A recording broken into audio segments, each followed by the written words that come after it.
Rends-toi maître de nos âmes, Esprit Saint, Esprit d'amour, et de tes divines flammes, embrase-nous en ce jour.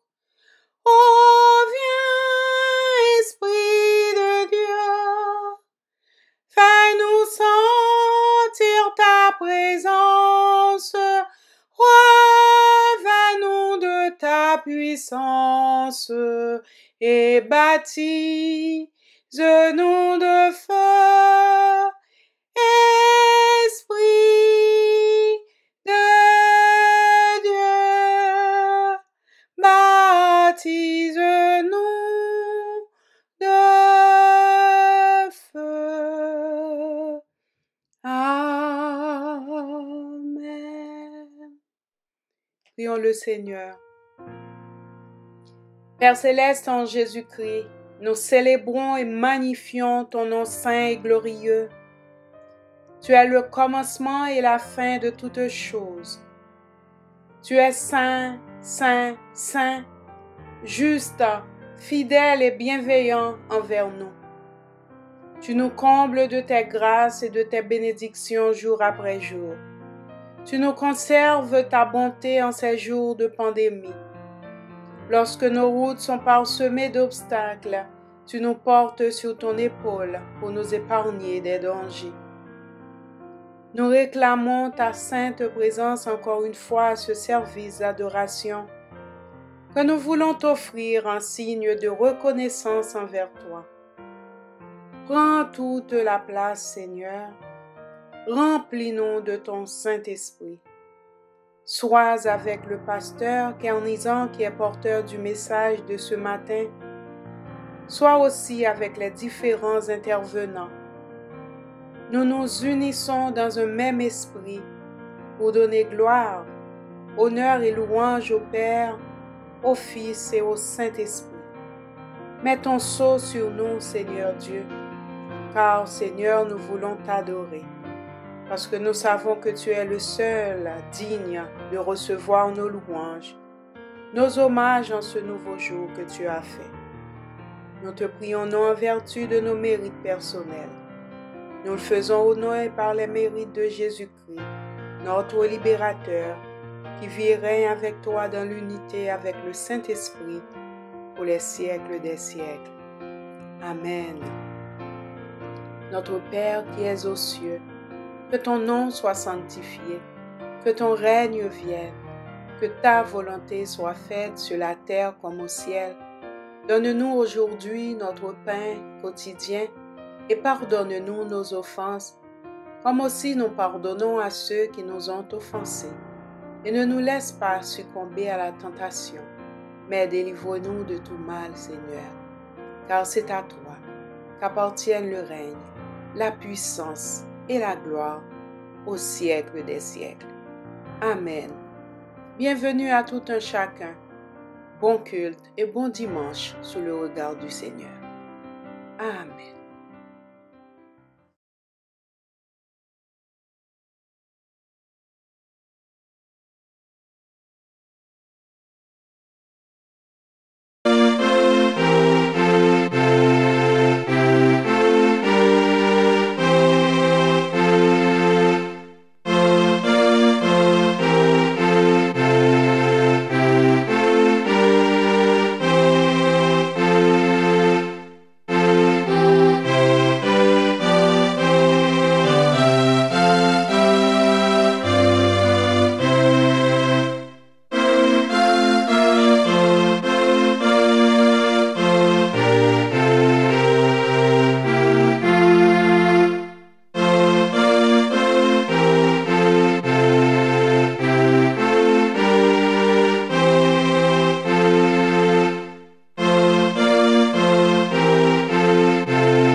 Psaume 24. À l'Éternel la terre et ce qu'elle renferme, le monde et ceux qui l'habitent, car il l'a fondé sur les mers et affermi sur les fleuves. Qui pourra monter à la montagne de l'Éternel? Qui s'élèvera jusqu'à son lieu saint? Celui qui a les mains innocentes et le cœur pur, celui qui ne livre pas son âme au mensonge et qui ne jure pas pour tromper.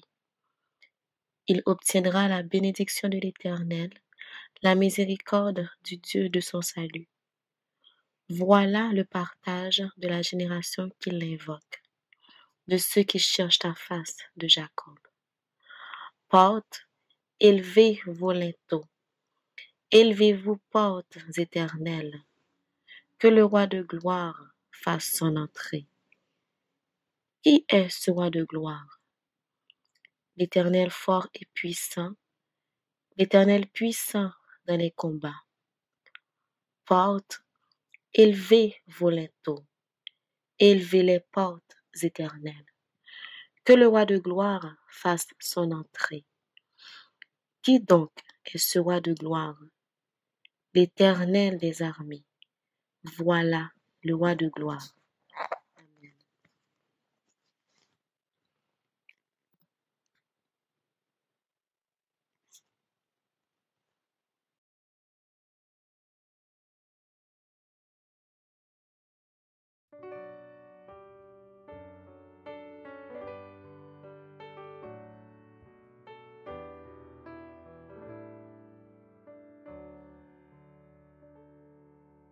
Inclinons nos têtes dans une prière de confession.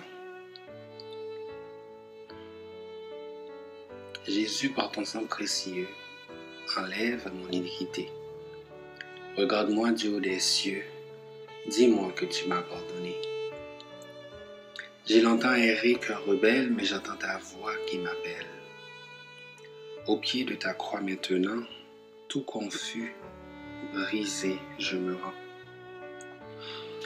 Oui Seigneur, au pied de ta croix maintenant, tout confus, nous venons briser. Nous venons nous mettre à tes pieds, Papa.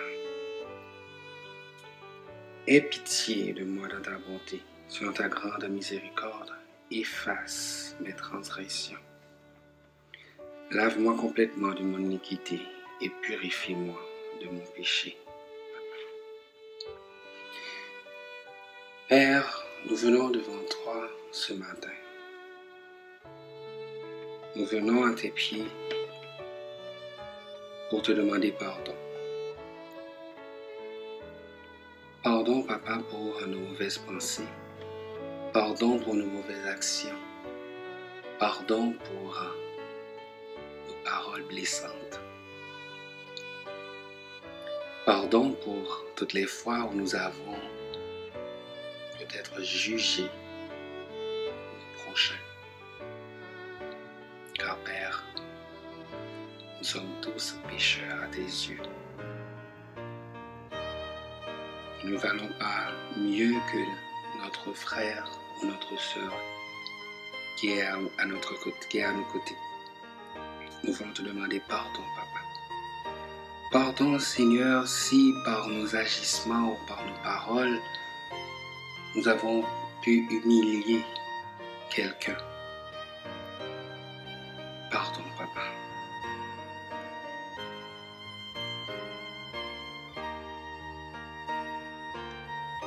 Nous voulons te demander, Père, de nous laver, de nous purifier. Et ainsi nous serons plus blancs que la neige.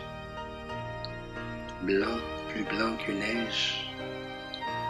Lavé dans le sang de l'agneau, je serai plus blanc que la neige. Oh, le fardeau de mon péché, Dieu très saint, est trop grand pour moi. Je veux en être délivré. À cette heure, ô révèle-toi. Jésus vient, sois ma délivrance.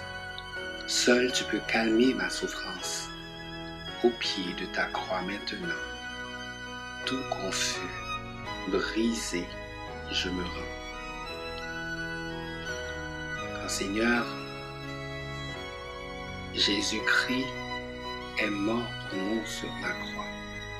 Par son sang qui a coulé, nous sommes justifiés. Par son sang qui a coulé, nous pouvons être plus blancs que neige. Nous sommes purifiés.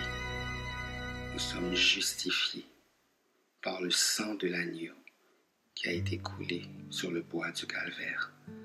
Merci pour ce si grand sacrifice, Papa. Nous ne pourrons jamais, Papa, te prouver assez combien nous sommes reconnaissants pour ce si grand sacrifice. Seigneur, nous venons devant toi, Papa. Nous te prions, Seigneur, de recevoir, Seigneur, Papa, nos paroles, de recevoir nos prières, de recevoir nos louanges. Reçois-les, Père, comme un parfum de bonne odeur. C'est au nom puissant de Jésus-Christ que nous t'avons prié. Amen.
Ésaïe 55, versets 1 à 13.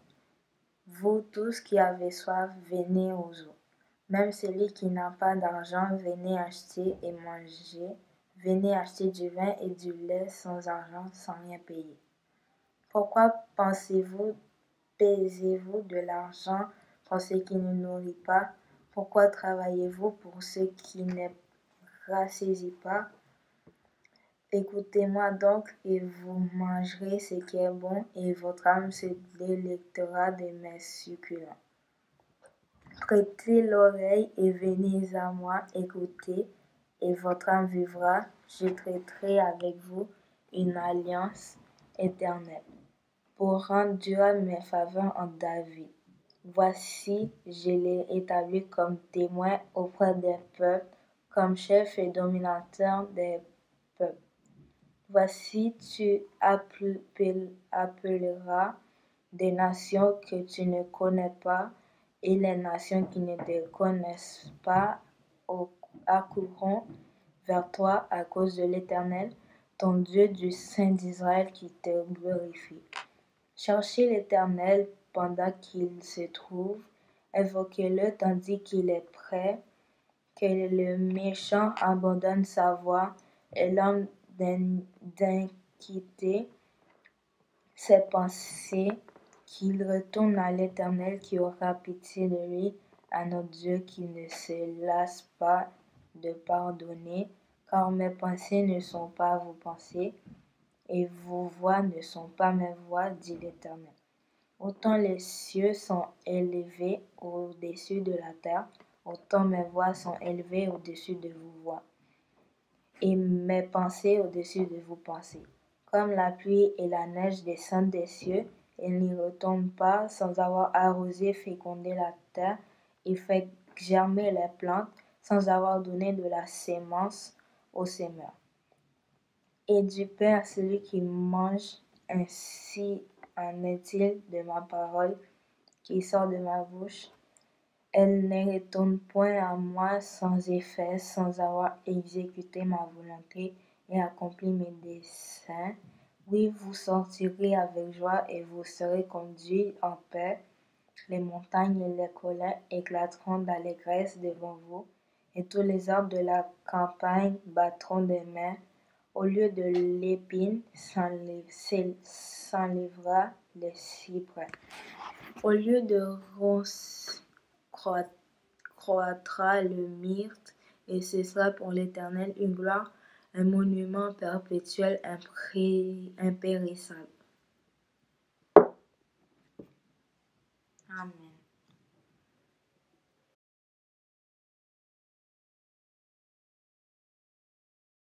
La lecture de la parole de Dieu se fera dans le livre de Jacques, chapitre 1, versets 16 à 27. Jacques, chapitre 1, versets 16 à 27. Ne vous y trompez pas, mes frères bien-aimés. Nous, toute grâce excellente et tout don parfait descendent d'en haut, du Père des Lumières, chez lequel il n'y a ni changement, ni ombre de variation. Il nous a engendrés selon sa volonté, par la parole de vérité, afin que nous soyons en quelque sorte les prémices de ses créatures. Sachez-le, mes frères bien-aimés, ainsi que tout homme soit prompt à écouter, lent à parler, lent à se mettre en colère, car la colère de l'homme n'accomplit pas la justice de Dieu. C'est pourquoi, rejetant toute souillure ou tout excès de malice, recevez avec douceur la parole qui a été plantée en vous et qui peut sauver vos âmes.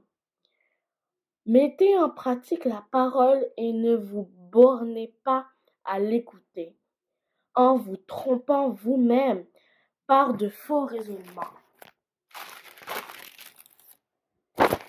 Car si quelqu'un écoute la parole et ne la met pas en pratique, il est semblable à un homme qui se regarde dans le miroir et qui, après s'être regardé, s'en va et oublie aussitôt quel il était. Mais celui qui aura plongé les regards dans la loi parfaite, la loi de la liberté, et qui aura persévéré, n'étant pas auditeur oublieux, mais se mettant à l'œuvre, celui-là sera heureux dans son activité. Si quelqu'un croit être religieux sans tenir sa langue en bride, mais en trompant son cœur, la religion de cet homme est vaine. La religion pure et sans tache devant Dieu notre Père consiste à visiter les orphelins et les veuves dans leurs afflictions et à se réserver des souillures du monde. Parole du Seigneur.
Frères et sœurs dans le Seigneur, bienvenue dans notre culte du dimanche. Nous vous saluons dans le beau nom de Jésus et nous remercions le Seigneur pour ce privilège qu'il nous accorde d'être avec vous pour méditer sa parole. Prions ensemble. Dieu d'amour, Dieu miséricordieux, compatissant, nous nous approchons de toi avec assurance que tu es au milieu de nous, puisque tu nous donnes. Tu nous as fait cette promesse que là où toi ou deux ou trois se réunissent en ton nom, tu es au milieu de nous. Et si tu es là pour nous bénir et pour nous combler de ta grâce et de ta présence. Merci pour toutes les grâces dont nous avons été l'objet. Et permets, Seigneur, que tu utilises ton serviteur, mon corps, mon âme et mon esprit, afin que ta parole parvienne à tes enfants et ramène vers toi ceux qui sont encore dispersés. Bénis-nous dans ta grâce, chasse tout ce qui n'est pas de toi et permets, Seigneur, que nous dispensions ta parole comme toi tu le veux. Au nom de Jésus, à lui soit gloire, honneur et louange, au siècle des siècles. Amen.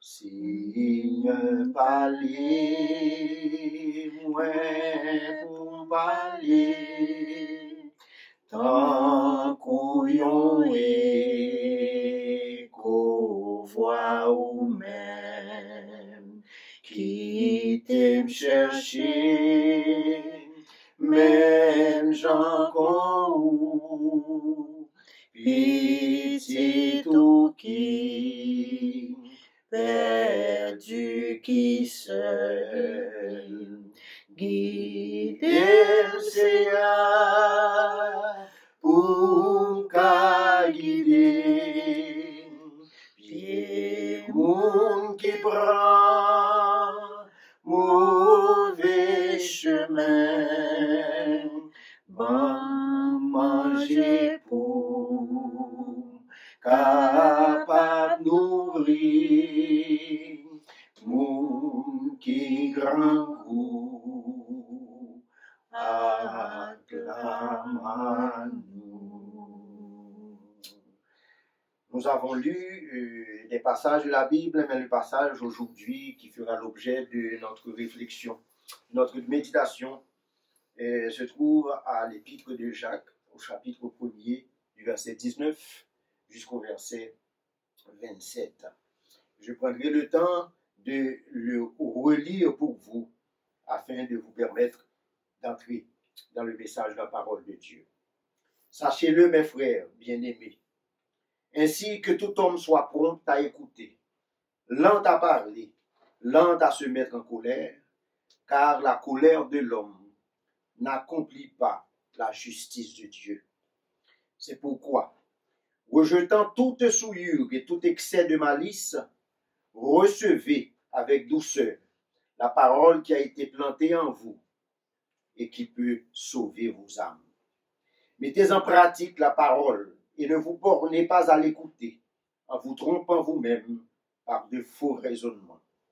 Car si quelqu'un écoute la parole et ne la met pas en pratique, il est semblable à un homme qui regarde dans un miroir son visage naturel et qui, après s'être regardé, s'en va et oublie aussitôt comment il était. Mais celui qui aura plongé les regards dans la loi parfaite, la loi de la liberté, et qui aura persévéré, n'étant pas un auditeur oublieux, mais se mettant à l'œuvre, celui-là sera heureux dans son activité.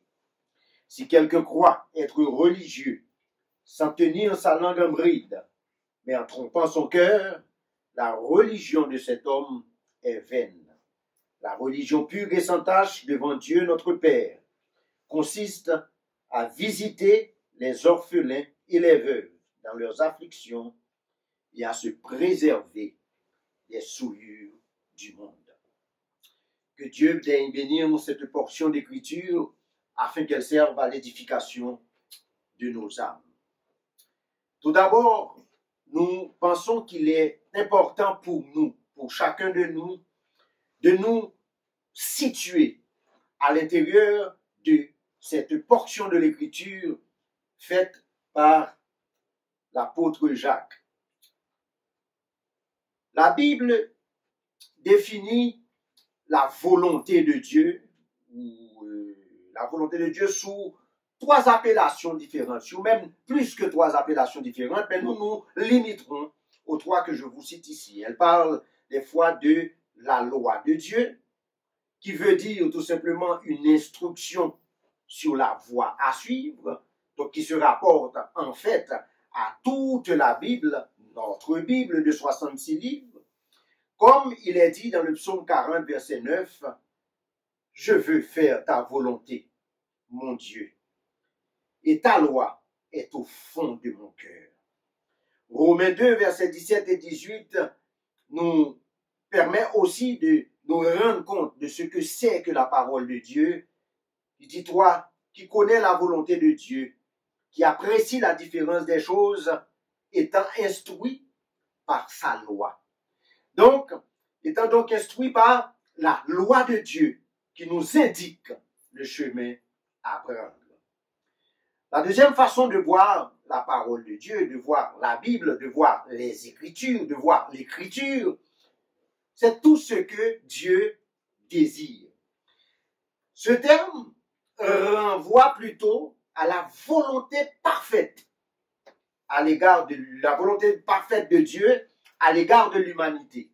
Dans 2 Timothée 2, verset 4, il nous dit, « Il n'est pas de soldat qui s'embarrasse des affaires de la vie s'il veut plaire à celui qui l'a enrôlé. » Dieu a donc ses règles, Dieu a donc ses critères et ses exigences que nous aurons l'occasion de voir ensemble aujourd'hui.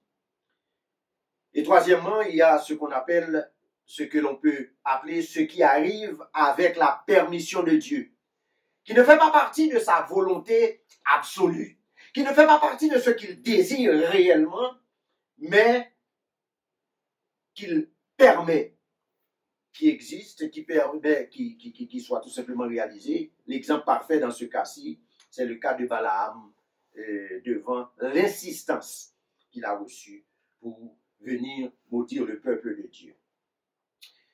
Dans ce contexte, nous devons définir aussi notre position à nous, en tant que serviteurs et servantes de Dieu. En tant que tels, nous sommes engagés, nous sommes enrôlés dans un engagement, dans l'engagement ferme et complet de tout faire pour la gloire de Dieu, tel que nous le stipule 1 Corinthiens 10, verset 31, un verset auquel je suis particulièrement attaché, soit donc que vous mangiez, soit que vous buviez, soit que vous fassiez quelque autre chose, faites tout pour la gloire de Dieu. Et Jean 8, verset 31 nous affirme que si vous demeurez dans ma parole, vous êtes vraiment mes disciples. Voilà donc les conditions qui permettent de nous qualifier comme disciples, comme élèves, comme enfants de Dieu, disciples de Christ. Notre service se définit donc par notre réponse personnelle et individuelle à la volonté de Dieu.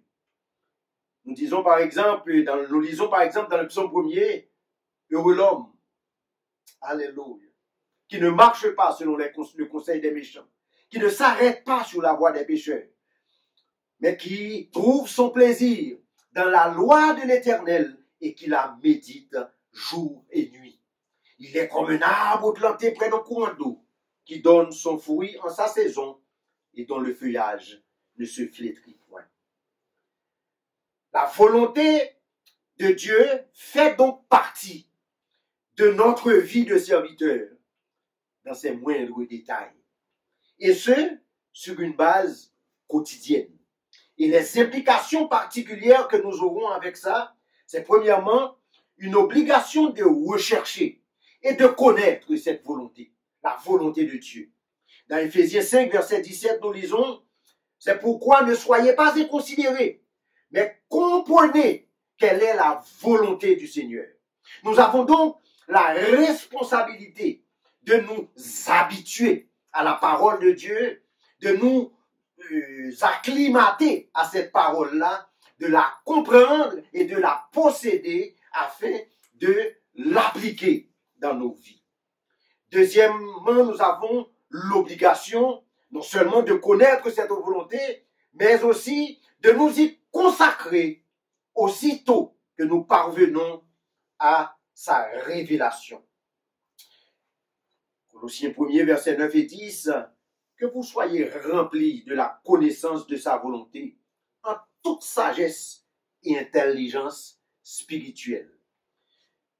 Et 1 Thessaloniciens 4, versets 3 et 4, ce que Dieu veut, c'est votre sanctification, que chacun sache posséder son corps dans la sainteté.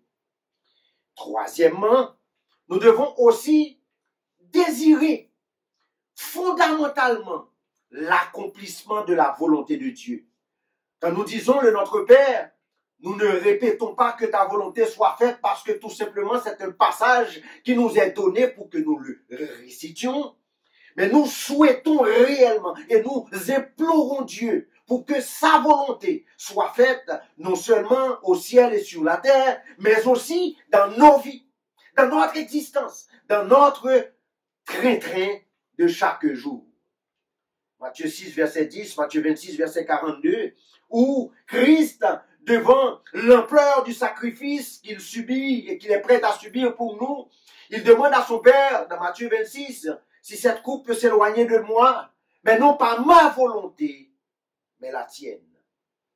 Et enfin, nous ne pouvons prétendre utiliser la volonté de Dieu pour justifier une quelconque paresse ou une irresponsabilité de notre part lorsque nous choisissons de ne pas répondre adéquatement à la parole de Dieu.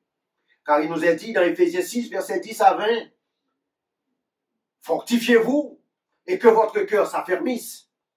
Prenez toutes les armes de Dieu afin de pouvoir résister et tenir ferme devant les ruses du diable. Il nous donne dans ce passage toute une panoplie d'armes que nous avons à utiliser car nous n'avons pas à lutter contre la chair et le sang, mais contre les autorités, contre les esprits méchants dans les lieux célestes. Donc, c'est notre réponse à la volonté de Dieu qui permet de nous qualifier d'un côté ou d'un autre, dans un rang ou dans un autre, par rapport à notre service pour Dieu. Nous devons donc considérer cette réponse comme essentielle dans notre existence. La Bible, pour nous, serviteurs et servantes de Dieu, est, et quand je parle de la Bible, je parle de notre chère Bible de 66 livres, est l'expression fidèle et essentielle de la volonté du Seigneur. Elle est aussi la parole de Dieu. Nous l'appelons l'écriture. Nous l'appelons aussi, comme dans la Bible, les saintes écritures. Nous l'appelons aussi les écritures. Quel que soit le nom qu'on veut lui donner, nous savons et nous pratiquons dans notre vie que cette parole constitue tout simplement la boussole de nos vies et permet que nous évoluions de façon conforme à sa volonté.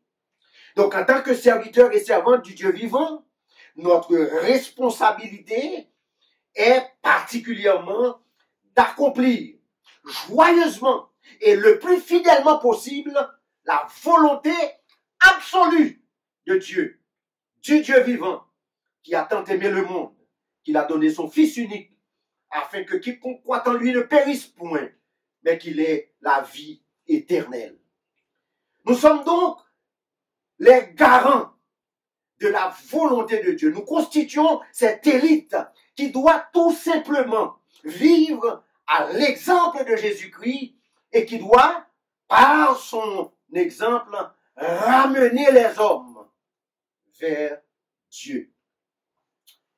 La parole de Dieu est donc pour nous, premièrement, tout ce que Dieu a déclaré directement. Deuxièmement, tout ce que Dieu a dit à travers ses prophètes et ses apôtres. Troisièmement, tout ce qui a été déclaré par Jésus-Christ, de par même sa nature et son essence divine. Quatrièmement, enfin, toute proclamation par les prédicateurs, les prophètes, les docteurs, les évangélistes, etc. au sein de l'Église actuelle, tant et aussi longtemps que leur dire demeure conforme à la parole de Dieu exprimée dans la Bible. Tant et aussi longtemps que celui ou celle qui la proclame dispense droitement la parole de Dieu. Il était donc nécessaire pour moi de vous mettre dans le contexte de ce qu'est la volonté de Dieu, car celle-ci est révélée fondamentalement dans sa parole qui est la Bible. Le rappel donc que je vous ferai sur le message lui-même, c'est que premièrement, Jacques nous présente du verset 19 au verset 27 un troisième critère, parce qu'il en a déjà présenté deux. Le premier critère se trouve être la réaction des serviteurs, du serviteur ou de la servante face aux épreuves, dans Jacques 1er, verset 2 à 12. Le deuxième critère est la réaction du serviteur ou de la servante face aux tentations, Jacques 1er, verset 13 à 18. Et le troisième critère que nous devons voir aujourd'hui est la réaction du serviteur et de la servante à la vérité révélée dans la parole de Dieu. Jacques 1er, verset 19 à 27. Pour les besoins de notre méditation du jour, nous nous limiterons donc à ce troisième critère qui pourrait aussi être développé en plus qu'un temps. Mais je sens le besoin en moi, depuis assez longtemps, de rappeler ces faits et ces éléments essentiels qui consistent à formuler et à délimiter la réaction du serviteur et de la servante à la vérité révélée. Il est important pour nous de nous rappeler que nous devons faire la preuve de notre qualité de disciple du Christ, ce qui va de pair avec l'exigence fondamentale du respect de la parole de Dieu.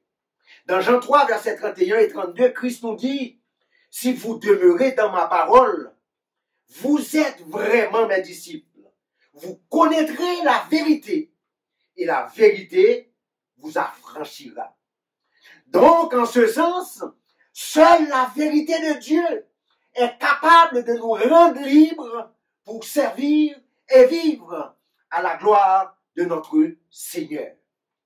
Le disciple, le vrai, le véritable disciple, au contact de la parole de Dieu, premièrement, éprouve de l'affection pour la vérité qu'elle exprime, et deuxièmement, est habité par le profond désir d'y adhérer.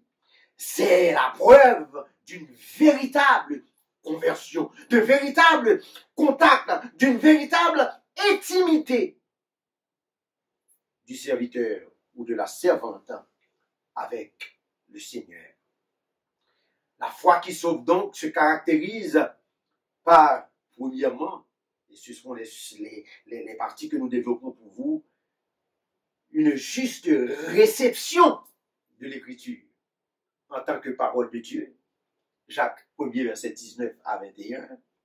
Et deuxièmement, une juste réaction à cette parole et qui se traduit par une vie d'obéissance complète et de soumission totale à la volonté exprimée. Jacques 1er, verset 22 à 27. En termes de réception de la parole de Dieu, nous vous dirons que les serviteurs et les servantes de Dieu, un serviteur ou une servante, ceci vaut et pour une assemblée et pour une collectivité que pour un individu en soi. La réception que nous faisons à la parole de Dieu constitue tout simplement une réponse positive à l'appel de l'Écriture qui demeure la référence de sa vie nouvelle en Jésus-Christ. Une vie nouvelle qui se renouvelle sans cesse parce que Dieu veut que nous croissions dans la connaissance de sa parole et de sa volonté et que nous vivions par ce fait même plus proche de lui à chaque jour de notre vie. Le serviteur, la servante de Dieu a faim et a soif de connaître la volonté de Dieu, pas pour la connaître et pour en faire un apanage, mais pour l'exécuter. Il ou elle a faim et soif de la parole comme un nouveau-né a faim du lait de sa mère. Dans le psaume 42, les versets 2 et 3, le psalmiste nous dit « Comme une biche soupire après les courants d'eau, ainsi mon âme soupire après toi, ô Dieu. Mon âme a soif de Dieu, du Dieu vivant. Quand irai-je et paraîtrai-je devant la face de Dieu? » On sent dans cette déclaration un désir profond d'être en présence de Dieu et de se nourrir de sa parole et de sa volonté. Pourquoi nous sommes dans cet état-là? J'aime cette parole qui a été dite par quelqu'un d'autre, mais que j'accepte aussi et que je partage avec vous. C'est parce que le cadran spirituel du serviteur, le cadran spirituel de la servante est en phase avec la fréquence de l'écriture. Si vous voulez aujourd'hui entendre une émission particulière, il faut vous brancher sur la fréquence de la radio qui en donne, qui en fait l'exercice ou qui la diffuse. Si vous voulez suivre un programme particulier, vous devez vous mettre en phase avec la fréquence où elle est justement offerte. Eh bien, c'est de la même façon, si vous voulez vivre pour Dieu, votre cadran spirituel doit être tout simplement en phase avec la fréquence de Dieu. Nous devons rester en phase avec ce qui est replacé chez Dieu afin de vivre pour lui. C'est pourquoi Dieu nous dit dans Matthieu 6, verset 33, Alléluia, d'être intéressé par les choses recherchées premièrement la justice de Dieu. Cherchez premièrement ce qui est au ciel. Fixez les yeux sur ce que Dieu veut. Et tout le reste vous sera donné par surcroît. Donc nous devons non seulement nous mettre en phase, mais demeurer en phase avec la volonté de notre Dieu. Donc en tant que serviteurs et servantes, nous aimons la parole. Et sa plus grande joie, la plus grande joie du serviteur, notre plus grande joie est de garder cette parole pour ainsi plaire à notre Seigneur en nous conformant à la directive de Jésus-Christ dans Jean 14, versets 21 à 24. Celui qui a mes commandements et qui les garde, c'est celui qui m'aime. Et celui qui m'aime sera aimé de mon Père. Donc, en termes de réception de la parole, celui qui est véritablement lié à Christ par la foi qui sauve, réagit donc joyeusement et promptement à cette parole révélée. L'esprit et le cœur de ce serviteur ou de cette servante qui croient reçoivent la vérité de Dieu. Ils reçoivent et emmagasinent cette volonté, cette vérité de Dieu, quelle qu'elle soit, et s'y soumettent volontiers et avec joie, sans murmure ni complainte. En tant que serviteurs et servantes, nous recevons la parole dans un esprit de soumission, conformément à la première épître de Pierre, au chapitre 1er, au verset 22, du verset 22 au verset 25. Puisque vous avez été régénérés, non par une semence corruptible, mais par une semence incorruptible, par la parole vivante et permanente de Dieu. Donc, recevez le Dieu, ce Dieu-là, avec une complète soumission. Comme il nous le dit dans sa parole, soumettez-vous donc à Dieu, résistez au diable et il fuira loin de vous. Nous devons aussi, en tant que serviteurs, recevoir la parole avec pureté, ayant appris à nous dépouiller totalement par rapport à notre vie passée du vieil homme qui se corrompt, à être renouvelé dans l'esprit de notre intelligence et à revêtir l'homme nouveau, créé selon Dieu dans une justice et une sainteté que produit la vérité. Conformément à Éphésiens 4, versets 22 à 24. Et pendant que ce processus s'opère de façon continue et de façon continuelle dans notre vie, nous laissons quand même le champ libre au Saint-Esprit de Dieu pour nous débarrasser des vestiges et de toute racine de mal qui pourrait obscurcir notre compréhension. Nous nous laissons donc mener par l'Esprit de Dieu, conformément à sa parole, conformément à la Bible, pour que nous grandissions, pour que nous croissions chaque jour de notre vie, afin de vivre la vie pour laquelle Dieu nous a appelés, afin de marcher d'une manière digne de la vocation qui nous a été adressée. En tant que serviteurs aussi, en tant que servantes, nous devons recevoir cette parole avec humilité, sachant que nous ne sommes rien. En disant comme l'apôtre Paul, si je vis aujourd'hui, ce n'est plus moi qui vis, mais c'est Christ qui vit en moi. En rejetant le moi, en repoussant le péché et tout ce qui est contraire à la volonté du Seigneur, afin que nous soyons réceptifs à l'enseignement divin, sachant que, selon 1 Corinthiens, selon Romains, tout ce qui a été écrit d'avance l'a été pour notre instruction, afin que nous possédions l'espérance. Nous avons donc cette certitude, cette assurance de la part du Seigneur que si nous recevons sa parole comme il faut que nous la recevions, nous soyons victorieux dans nos vies. Et c'est ce que chacun de nous ici, chacun de nous dans notre communauté, nous souhaitons. C'est ce que nous battons pour, que nous ayons une vie conforme à la volonté absolue de Dieu. Donc en termes de réception, Dieu a besoin que nous soyons totalement ouverts à lui et à lui seul. Même si ça nous paraît, l'enseignement qu'il nous donne nous paraît tout à fait contraire à ce que nous vivons présentement, à ce que nous voyons devant nous, à ce que nous assistons, ce à quoi nous assistons dans les enseignements généraux. Mais sachez que nous sommes du monde, nous sommes de Dieu, et que le monde entier est sous la puissance du malin, d'après la première épître de Jean au chapitre 5. Nous avons aussi, comme deuxième partie de cette portion d'écriture, la réaction que nous devons faire à la parole qui nous est annoncée. La réaction que nous devons avoir face à la vérité que nous découvrons. Car nous devons comprendre que la vérité, elle ne s'invente pas, elle se découvre. Comme Dieu nous a révélé sa vérité, comme il a procédé à la révélation de lui-même pour que nous le connaissions.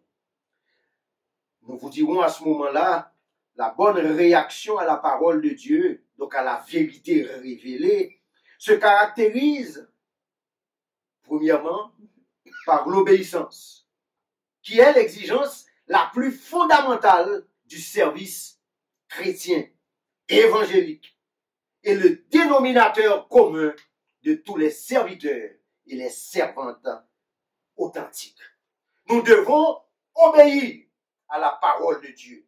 Nous devons obéir à la vérité révélée dans la parole de Dieu et qui nous est confirmée par le ministère du Saint-Esprit en nous.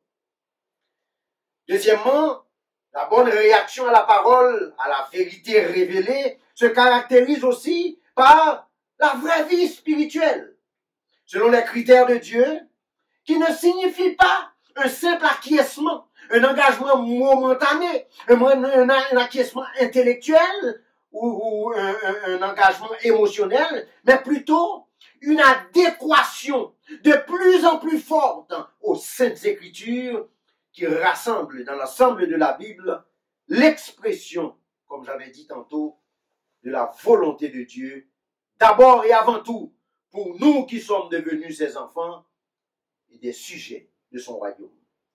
Troisièmement, la bonne réaction à la parole de Dieu se caractérise par une vie consacrée à la connaissance de la parole, non pour parader, mais pour une mise en pratique fidèle, continuelle et de plus en plus conforme à l'idéal divin qui veut que nous soyons remplis du Saint-Esprit. Il nous dit dans Éphésiens, ne vous enivrez pas de vin, c'est de la débauche, mais soyez plutôt remplis de l'Esprit. Et enfin, la bonne réaction à la parole de Dieu se caractérise par le désir fondamental de l'enfant de Dieu, tout au long de son existence, à faire la volonté manifestée dans cette parole, cette vérité révélée, c'est-à-dire selon les normes établies par Dieu. Les trois éléments caractéristiques à cet ensemble de réactions à la parole constituent les piliers qui servent à démontrer la foi du serviteur et de la servante, une foi authentique qui vient de Dieu et qui permet à ces individus de vivre conformément au cadre de la volonté de Dieu. Il a une responsabilité, une caractéristique par rapport à lui-même, puisqu'il est dit dans la parole, mettez en pratique la parole et ne vous bornez pas à l'écouter en vous trompant vous-même par de faux raisonnements. Donc il a une responsabilité par rapport à lui-même, qui se traduit par une obéissance inconditionnelle et sans altération. Nous n'altérons pas la parole de Dieu, nous la suivons. Nous ne changeons pas la parole de Dieu, nous l'appliquons. Nous ne vivons pas en dehors de la parole de Dieu, mais nous rentrons dans les exigences de Dieu par la puissance du Saint-Esprit qui habite en nous. Alléluia. La deuxième caractéristique est une caractéristique fondamentalement axée par rapport aux autres frères et sœurs, car nous devons, en tant que serviteurs de Dieu, mettre en pratique la parole avec un complet désintéressement dont le seul but véritable est et demeure le bien-être des autres. Pendant que nous expérimentons Dieu, pendant que nous expérimentons l'application de la parole de Dieu dans nos vies, pendant que nous expérimentons les bénédictions de la mise en pratique de cette parole, nous prêchons la parole de Dieu par nos actions, par nos paroles, par nos sentiments, par nos comportements, dans les situations que nous vivons, quelles que soient les circonstances auxquelles nous faisons face, afin que les autres sachent qu'il y a pour eux de la provision dans le Seigneur. Et troisièmement, la troisième caractéristique, c'est par rapport au monde, car notre mise en pratique ne souffre d'aucun compromis, qui se traduit donc par un sentiment d'obligation qui ne se dément aucunement, quelles que soient les circonstances que nous vivons. Sachez, bien-aimés, que notre engagement envers le Seigneur doit être un engagement inconditionnel. Nous n'avons pas à fixer des conditions au Seigneur pour que nous le servions. Mais nous nous rendons utiles à Dieu et nous nous rendons conformes par la grâce qu'il nous fait et par la puissance de cet esprit agissant en nous. Parce que toute profession de foi qui ne s'accompagne pas de transformation de vie, notamment avec une faim et une soif de la parole et ce profond désir d'obéissance, toute profession de foi qui se manifeste ainsi est tout à fait trompeuse. Elle n'est rien d'autre que cela, une profession de foi. La clarification nous est donnée dans le verset 25, car celui qui nous dit, celui qui aura plongé les regards, alléluia, dans la loi parfaite, et qui aura persévéré, n'étant pas un auditeur oublieux, mais se mettant à l'œuvre, celui-là sera heureux dans son activité. Donc, cela prend de nous, premièrement, non seulement l'acceptation, la réception de la parole de Dieu, mais une volonté ferme de la mettre en pratique afin que nous soyons heureux dans notre activité. La seule et unique manière de prospérer spirituellement est d'étudier et de mettre fidèlement en pratique la parole de Dieu, de la méditer jour et nuit et d'agir fidèlement selon ce qui est prescrit. Le Seigneur avait laissé à Josué cette parole dans Josué 1er verset 8, que ce livre de la loi ne s'éloigne point de ton cœur. Médite-le sans cesse, médite-le jour et nuit, afin d'agir fidèlement selon tout ce qui est écrit, qui est prescrit. Car c'est alors que tu auras du succès. C'est alors que tu réussiras. Notre réussite spirituelle dépend donc du degré et de la profondeur de notre soumission et de la mise en pratique de cette soumission dans notre vie réelle. Nous ne vivons pas au ciel. Nous ne vivrons pas au ciel. Nous n'avons pas la responsabilité de respecter la parole de Dieu lorsque nous serons en présence du Seigneur à son retour. Nous devons mettre en pratique la parole de Dieu dès aujourd'hui, pendant notre vie terrestre, afin de mériter, si je peux dire, cette particularité, cette bénédiction particulière de vivre dans la présence du Dieu vivant. La religion pure et sans tache devant Dieu notre Père consiste à visiter les orphelins et les veuves dans leurs afflictions, qui veut dire tout simplement la mise en pratique réelle et visible de ce que Dieu a fait dans nos cœurs. Dès l'Ancien Testament, cet exemple est mis en exergue. Au psaume 68, verset 6, le psalmiste dit « Le Père des orphelins, le défenseur des veuves, c'est Dieu dans sa demeure sainte. » La loi mosaïque dans Exode 22, verset 22, et dans d'autres portions du Pentateuque, de Deutéronome en particulier, contient une interdiction formelle quant à l'affliction de la veuve et de l'orphelin. Tu n'affligeras point la veuve ni l'orphelin.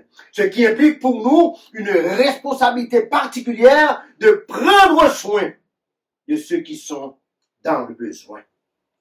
Servir les autres avec amour et désintéressement est donc un thème récurrent, non seulement de l'Ancien Testament, mais aussi du Nouveau Testament, de la Bible en soi. Vous les retrouverez dans 1 Timothée 5, verset 3, 1 Jean 2, verset 10 et 11, 1 Jean 3, verset 10 et 11, 1 Jean 3, verset 14 et verset 16. Cette réponse aussi, cette mise en pratique, doit être sans compromis. Car elle nous demande, la parole de Dieu nous demande aussi de nous préserver. Il faut se préserver des souillures, ce qui constitue une obligation constante et suivie de la plupart des serviteurs et des servantes, sans exception et sans condition. Nous devons nous préserver des souillures du monde, quelles qu'elles soient, d'où qu'elles viennent, de quelque nature qu'elles soient, afin que Dieu reçoive nos prières, soit en mesure de vivre en nous et de conduire nos pas. Ceux qui appartiennent au Seigneur doivent être caractérisés par leur pureté morale et spirituelle. Dieu est saint, et ce qui est vrai pour Dieu doit l'être aussi pour nous, peuple de Dieu. Soyez saints, car moi, l'Éternel, votre Dieu, je suis saint. Ceci est dit dans le livre du Lévitique.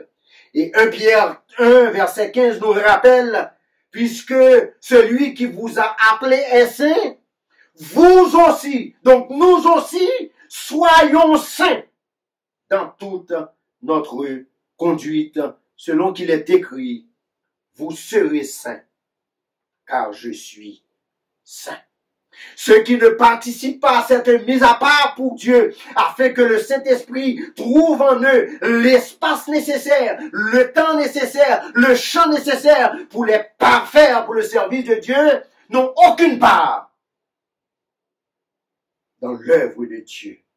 C'est pourquoi Dieu nous dit dans Matthieu 7, verset 21, ceux qui me disent Seigneur, Seigneur, n'entreront pas tous dans le royaume de Dieu, mais celui-là seul qui fait la volonté de mon Père qui est dans les cieux. Plusieurs me diront en ces temps-ci, n'avons-nous pas prophétisé en ton nom? N'avons-nous pas opéré des miracles en ton nom? N'avons-nous pas chassé des démons en ton nom? Alors je leur dirai, dit le Seigneur, retirez-vous de moi, je ne vous ai point connu, vous qui commettez l'iniquité. La sainteté sous-entend donc une séparation d'avec les voies impies du monde et la mise à part pour Dieu en vue d'aimer, de servir et d'adorer votre Dieu. La sainteté qui est le but et le dessein de notre élection en Christ, selon Éphésiens 1, verset 4, signifie aussi que nous devenions semblables à Dieu et que nous lui soyons consacrés tout en vivant pour lui plaire. Romains 12, verset 1 dit, je vous exhorte, frères, à offrir vos corps comme un sacrifice vivant, ce qui sera de votre part un culte raisonnable. D'autres passages, Éphésiens 1, verset 4, Éphésiens 2, verset 10, 1 Jean 2, verset 2 et 3, nous donnent une panoplie de situations qui nous montrent tout simplement que cette sainteté signifie que nous parvenions, que nous nous battions pour être semblables à Dieu à travers l'œuvre et le ministère de son Saint-Esprit en nous. Sans oublier que sans la sanctification, nul ne verra le Seigneur. Hébreux 12, verset 14.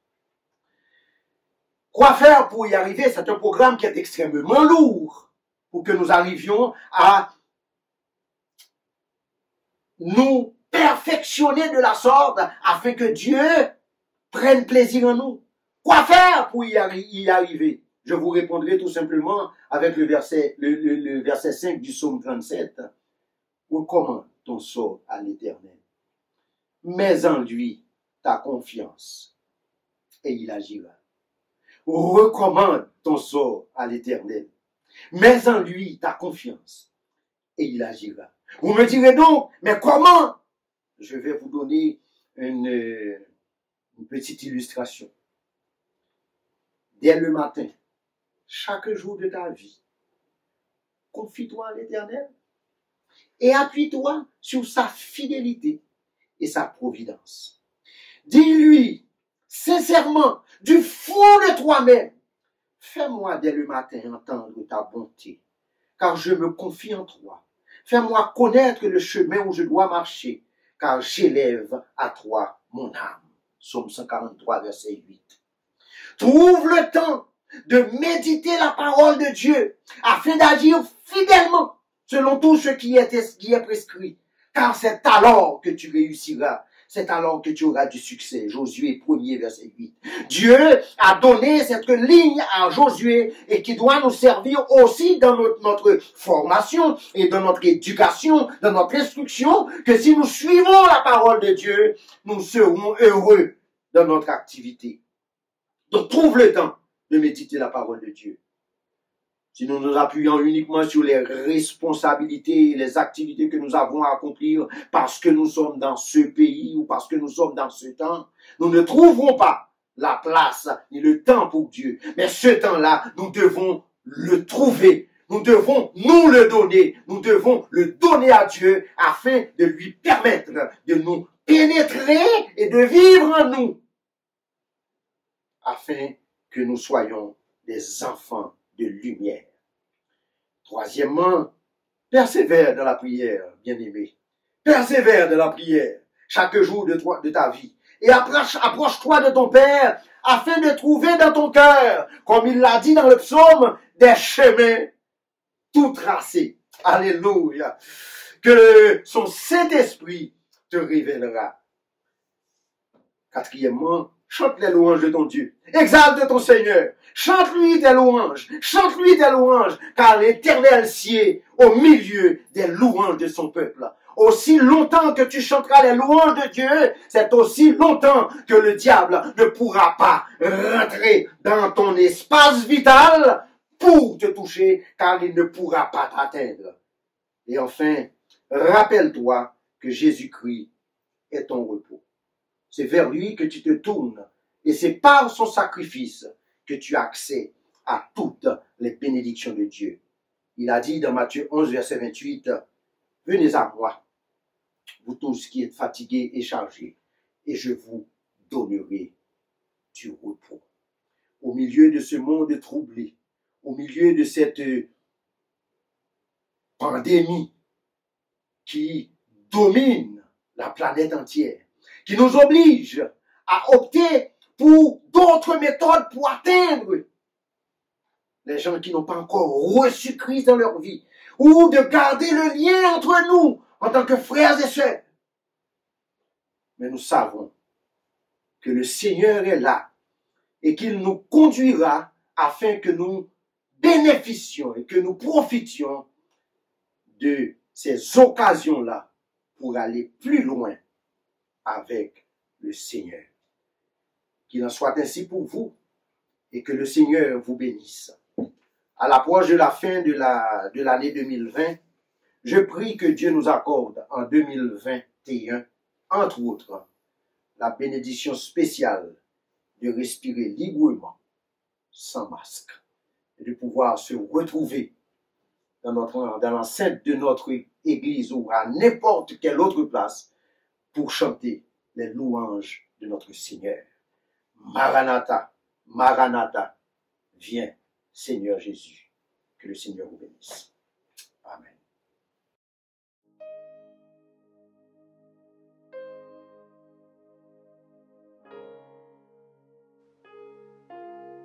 Oh Seigneur éternel, nous te disons ce matin merci pour toutes tes grâces et merci d'avoir parlé à nos cœurs par la bouche de ton serviteur.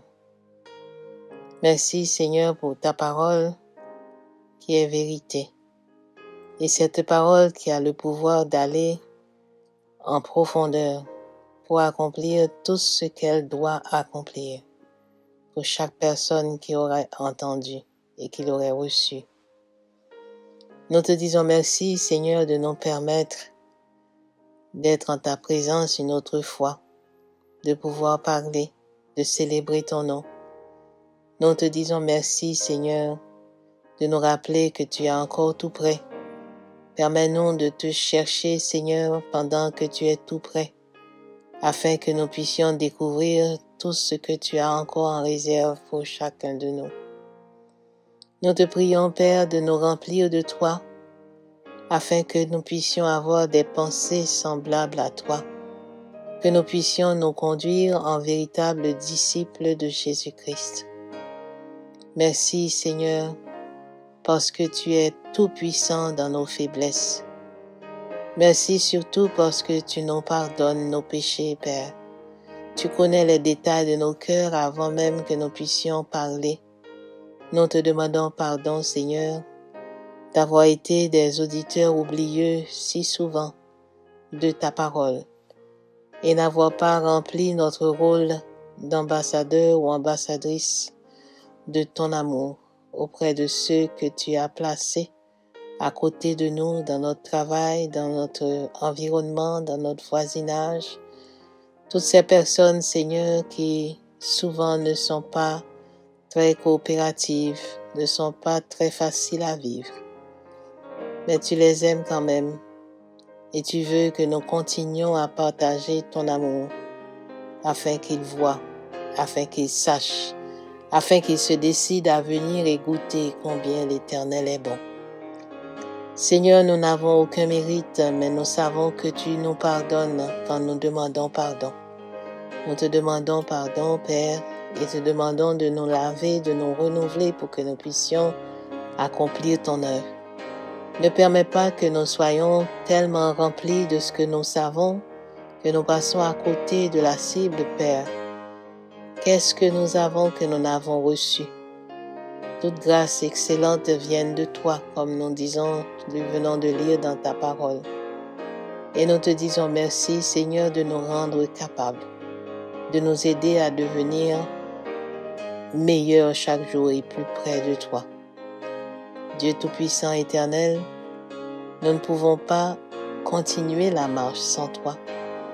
Nous ne pouvons pas produire le fruit de l'Esprit sans vraiment nous asseoir et permettre à ton Saint-Esprit de prendre toute la place. Merci de nous remplir, Seigneur Jésus, et merci de nous permettre de produire des fruits en toute saison, Père. C'est ce que tu dis dans ta parole, que ça va arriver, que nous puissions rester à tes pieds et jour après jour contempler les transformations que toi-même opères, parce que ça ne dépend pas de nous réellement, mais de toi, et que nous puissions être en mesure de partager cette parole, de partager ces miracles, de partager ces témoignages autour de nous, pour qu'on sache qui est notre Jésus, et qu'est-ce qu'il a fait, et qu'est-ce qu'il veut encore faire. Seigneur, merci pour toutes ces personnes qui ont écouté ce matin. Et tu connais les désirs, les besoins, les problèmes de chaque cœur qui a écouté. Nous te demandons, Éternel, d'aller en profondeur, de résoudre ces différents problèmes et de permettre surtout que ces personnes soient conscientes que c'est ton intervention aujourd'hui. Nous te prions, Seigneur, pour ceux qui sont autour de nous dans notre congrégation et qui vivent toutes sortes de difficultés pendant ces temps particuliers. Nous te demandons d'intervenir dans chaque famille, de rétablir l'ordre et la paix. Intervenir pour chaque enfant, Seigneur, afin que l'enseignement de ta parole soit fait à la maison et que la toute-puissance de cet enseignement rejaillisse non seulement sur ces enfants actuels, mais sur des générations. Nous te prions pour ceux qui sont encore malades, ceux qui sont à l'hôpital, ceux qui sont dans des situations critiques. Interviens, Seigneur, pour leur permettre de chercher secours en toi. Interviens avec tous ceux qui ont la science pour accomplir quelque chose à leur endroit. Dirige les pensées, dirige les droits, Seigneur, pour que ça soit fait par toi. Nous te prions aussi, Père, pour ceux qui sont tristes et accablés, parce que cette année, cette fin d'année leur rappelle des bien-aimés qui sont déjà partis pour l'au-delà, des bien-aimés qui sont auprès de toi. Nous te prions, Père, de les consoler et surtout de leur permettre de faire des décisions pour vivre réellement pendant que ces personnes sont encore en vie. Nous prions, Seigneur Jésus, pour le discernement de chacun de nous, pour reconnaître les ruses de l'ennemi, pour reconnaître, Seigneur, que ce désir que nous avons de te servir, d'obéir à ta parole, de rester en communauté, de manifester l'amour, n'est pas bien vu par ton ennemi, et l'ennemi des siècles, l'ennemi de nos âmes. Et nous te demandons ce discernement, Père, pour reconnaître les ruses de cet ennemi dans nos familles, avec nos enfants, dans nos relations, dans nos congrégations respectives, dans nos relations de travail, dans nos relations de voisinage. Et merci de nous éclairer pour continuer à marcher, pour continuer le combat parce que tu as déjà gagné. Couvre-nous de toutes tes armes, Seigneur, une fois encore, et montre-nous comment obéir à ta parole, comment marcher dans la victoire et comment surtout être plus que vainqueur, comme tu le dis là, parce que tu nous as aimés. Merci Jésus parce que tu es vivant et intercède pour nous. Et c'est en ton nom que nous prions. Amen.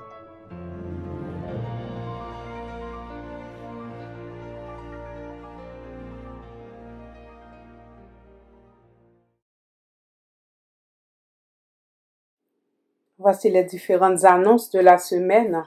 le dimanche à 10h45, culte virtuel sur WhatsApp, Facebook et YouTube. Du lundi au dimanche, 6h du matin, dévotion matinale sur WhatsApp et sur Facebook un peu plus tard dans la journée. Mardi, 7h du soir, moment de prière sur Zoom. Consultez la plateforme WhatsApp de la communauté pour vous connecter et prier avec vos frères et sœurs. Vendredi soir, 7h, étude biblique avec le pasteur Éric Kernizan sur Zoom. On vous envoie le lien et le mot de passe tous les vendredis matins sur la plateforme WhatsApp de la communauté. Tous les 2 samedis à 6h du soir, formation pour les prédicateurs et aspirants prédicateurs avec le pasteur Gessner Paul sur Zoom. Vous pouvez envoyer vos dîmes et offrandes soit par virement Interact avec le courriel de l'église EMEM 20207 à yahoo.com ou bien par PayPal avec une carte de crédit et en payant aussi des frais de 3% non remboursables. Urgent. Pour les cultes de fin d'année, l'Église vous demande d'envoyer vos photos et celles de vos familles qui vont être utilisées en arrière-plan pour nos cultes. Vous pouvez les envoyer au frère Alain Cornélie ou à la sœur Dania Isidore. Pour donner un cachet spécial au culte de longue veille, nous vous demandons de présenter un numéro en vidéo seul ou en famille, d'envoyer un témoignage, un chant, une danse, un morceau de musique, etc., d'une durée de 2 à 3 minutes à la sœur Rose Marcel Baptiste. Vous trouverez ses coordonnées sur la plateforme WhatsApp de la communauté. La sœur Rose Marcel va se charger du montage. Et ça fait plusieurs dimanches qu'on vous présente l'annonce pour les livres. Les livres de dévotion préparés par la Ligue des femmes. Vous pouvez avoir un exemplaire à $20 l'unité si vous faites vite. Contactez la sœur Marilyn Kernizan et la sœur Ludmilla Saint-Louis. Vous trouverez leurs coordonnées sur la plateforme et WhatsApp de la communauté. Vous pouvez offrir ces livres en cadeau. C'est très intéressant et c'est pas cher. Nous vous remercions de tout cœur de votre attention et vous souhaitons un bon dimanche sous le regard du Seigneur.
Chers frères et sœurs, chers amis de partout, nous voici arrivés à la fin de notre culte du jour.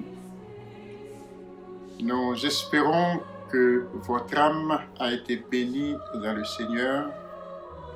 Nous espérons que le Saint-Esprit a fait le travail dans votre âme, dans votre vie, à travers ce message. Et nous demandons au Seigneur de vous guider, de vous diriger, non seulement en ce jour, mais tout au long de votre vie. Dans l'espoir de vous retrouver encore la prochaine fois pour un culte du même genre préparé pour vous en la circonstance, nous vous souhaitons un bon dimanche et une bonne semaine sous le regard du Tout-Puissant. Préparons-nous pour la bénédiction. Que le Seigneur nous garde, que le Seigneur nous dirige, que le Seigneur nous sauve. Maintenant que la grâce de notre Seigneur et Sauveur Jésus-Christ, l'amour du Dieu le Père et la communion de l'Esprit Saint soit et demeure dans le cœur de chacun de nous, dès maintenant et à jamais. Amen.